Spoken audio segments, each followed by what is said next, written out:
some guys coming back, and look, some really, really great news. Austin Barber, Jake Slaughter, Tyreek Sapp, Caleb Banks, guys that have played a lot of football for you are now coming back. Was that a testament to them and a testament to the program of wanting to come back and achieve more? Well, I think, yeah, I mean, twofold. Obviously, they have to evaluate their future as an individual player. And then obviously they're excited about what's taking place here and continuing that, right? So, look, I think college football, the last 2 years in particular, has proven to us that a veteran team that has a really strong culture, the team chemistry, the morale, the leadership, that's what's getting it done right now. And I think if you look at Michigan, Washington, if you look at Notre Dame, Ohio State, the makeup of their roster and their teams, and you can just see it when you turn the TV on and watch those teams play. So we're trending in that direction. I do think that we've got a bunch of vets coming back.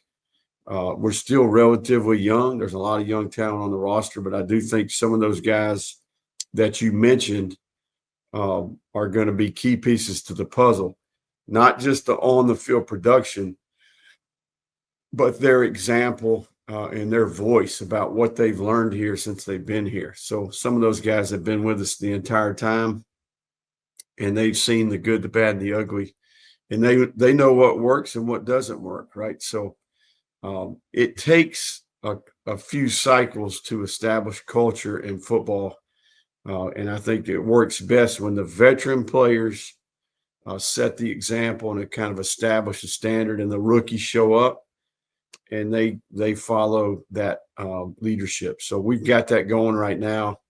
I'm really excited about what I've seen from the rookies so far.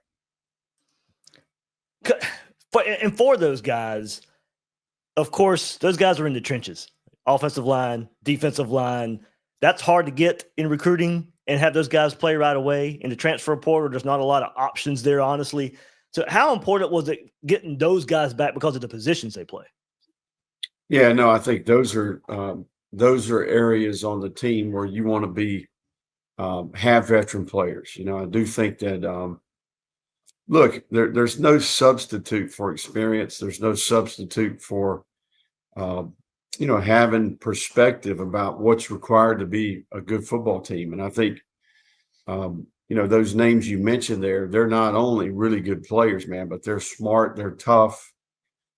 They are mature and aware. They're able to stand in front of the team and articulate their thoughts and really define it for the other players. You know, hey, look, these are the lessons that I've learned, and this is what's the urgency and the focus that's required right now. Because the same issues we have today are the same issues we'll have in November.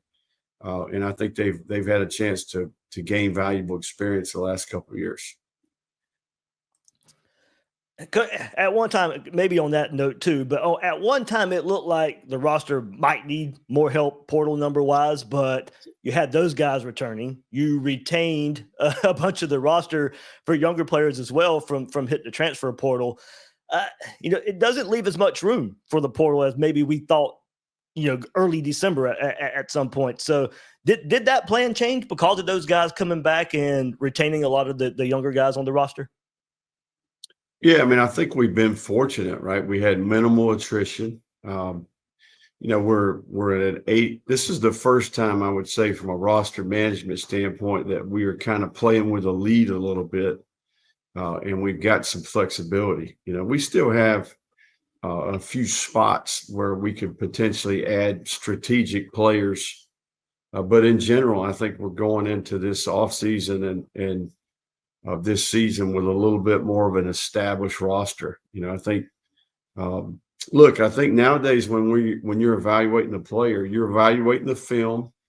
Then you're looking at the measurables, the height, length, the verified speed, the critical factors, the big three for each position group. And then you're also evaluating the price point relative and the character makeup and the role of the circle of influence around the kid, right? So there's a lot more that goes into it now than maybe a few years ago. So, we kind of go in that order, right? The film, the measurables, the character makeup, the parents, the circle of influence. What else does he bring to the table from an intangible standpoint?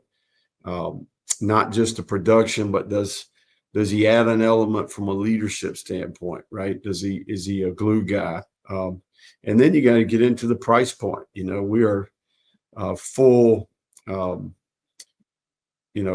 We are absolutely right in the middle of the transition into revenue sharing and managing a salary cap. And I think all those things contribute to strategically how you put the roster together. Now, the good thing is I think we were able to retain our players, and I think we added an incredible group of rookies to our team. So sometimes you need veteran players, and sometimes you need to layer the position group with good young talent. And I think we've done both in this cycle.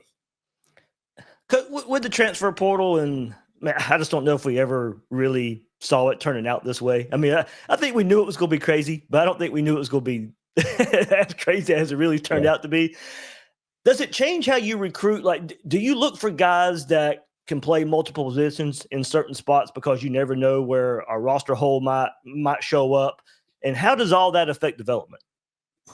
Yeah, I think the big picture, here's the challenge I think all college football coaches are facing right now is the quick fix, or are you going to, back up and see things from a big picture perspective and try to build your roster to sustain, right? And I think we've been committed to that because I think you tend to attract what you're selling, right? So we want players to come here, to start here, and to finish here, right? We want them to get the degree, to connect with our alumni network, to have great relationships with their teammates, the university community, and we want to have a program that is building people, teaching values, prioritizing education, and then obviously we want them to have individual success as players, and then we want to be a consistent championship contender.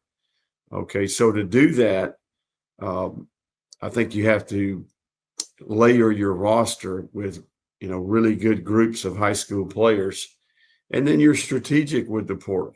I think a guy declares for the draft, a guy gets injured, maybe a guy gets impatient and he transfers. We're going into year 4.